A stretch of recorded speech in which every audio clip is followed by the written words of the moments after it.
Assalamualaikum warahmatullahi wabarakatuh. Shalom, Om Swastiastu, Namo Buddhaya, Salam Kebajikan. Selamat sore Ibu dosen dan teman-teman sekalian. Kembali lagi dengan saya Stephanie Teresa atau biasa dipanggil Pani dari program studi digital bisnis. Hari ini saya akan melanjutkan tugas menceritakan kembali buku Sang Alkamis karya Paulo Coelho. Jika di video sebelumnya saya bercerita sampai tahap Santiago sukses bekerja di Tua Kristal, maka di video final ini saya akan menceritakan perjalanan Santiago melintasi padang pasir hingga akhirnya sampai ke piramida Mesir. Sebagai pengingat singkat, Santiago adalah mantan pengembala yang kehilangan seluruh uangnya karena ditipu, namun berhasil bangkit kembali setelah bekerja selama setahun di toko kristal. Sekarang saya akan menceritakan sisa perjalanannya dari halaman 86 sampai halaman terakhir. Cerita berlanjut ketika Santiago akhirnya memutuskan untuk meninggalkan toko kristal. Meskipun dia sudah kaya dan sukses di sana, dia teringat kembali pada legenda pribadinya. Dia pun bergabung dengan sebuah kafilah yang akan melintasi padang pasir Sahara menuju Mesir. Di kafilah ini dia bertemu dengan seorang pria Inggris yang sangat terobsesi mencari seorang alkamis sejati. Perjalanan di padang pasir ini tidak mudah. Mereka harus menghadapi ancaman perang antar suku yang sedang berkecamuk. Di tengah situasi genting itu, mereka berhenti di sebuah oasis yang bernama Al-Fayum. Disinilah hidup Santiago berubah total. Dia bertemu dengan Fatima, seorang perempuan gunung yang membuatnya jatuh cinta pada pandangan pertama. Santiago sempat bimbang, apakah dia harus berhenti di sini demi cinta atau lanjut mengejar hartanya.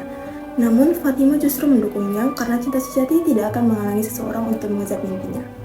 Di oasis ini pula, Santiago akhirnya bertemu dengan Sang Alkamis yang asli. Sang Alkamis ini sangat bijaksana dan dia membimbing Santiago keluar dari oasis untuk melanjutkan perjalanan ke piramida. Perjalanan mereka penuh risiko. Mereka sempat ditangkap oleh tentara gurun dan nyawa mereka terancam. Di momen krisis itu, Sang Alkamis menantang Santiago untuk menunjukkan kekuatan jiwanya. Bahkan Santiago dipaksa berbicara dengan angin dan matahari untuk membuktikan bahwa dia sudah menyatu dengan jiwa dunia. Akhirnya Santiago sampai di piramida Mesir seorang diri.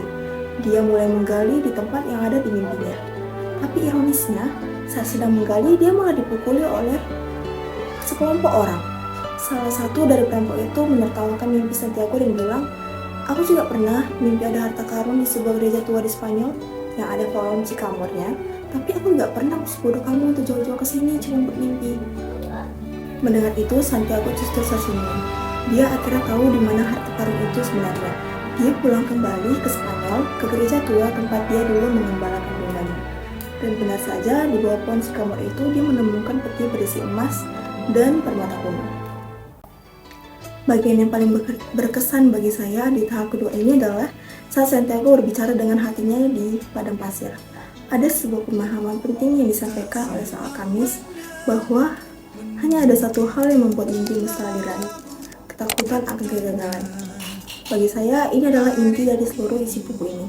Santiago hampir menyerah berkali-kali karena takut gagal atau takut kehilangan apa yang sudah dia punya, seperti dombanya atau kesuksesannya di Tua Kristal. Tapi buku ini mengajarkan bahwa harta karun yang sebenarnya bukan hanya peti emas di akhir cerita, melainkan proses transformasi dirinya dari seorang pengembala menjadi seorang yang mampu memahami bahasa alam semesta. Setelah menyelesaikan seluruh buku ini, ada banyak pembelajaran yang saya dapatkan, terutama sebagai mahasiswa digital bisnis. Dalam dunia bisnis yang dinamis, kita seringkali dihadapkan dengan kegagalan yang tidak terduga. Perjalanan Santiago mengajarkan saya bahwa setiap rintangan sebenarnya adalah alat bagi alam semesta untuk melatih kita. Pesan moral yang paling kuat bagi saya adalah harta karun kita seringkali ada di tempat kita memulai, tapi kita harus menempuh perjalanan jauh dulu untuk menyadarinya. Tanpa pergi ke Mesir, Santiago tidak akan pernah memiliki kebijaksanaan dan kekuatan mental untuk menghargai apa yang dia temukan di rumahnya sendiri.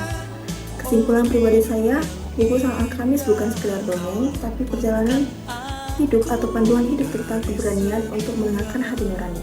Saya sangat merekomendasikan buku ini bagi siapa yang merasa sedang tersesat dalam mengejar tujuannya.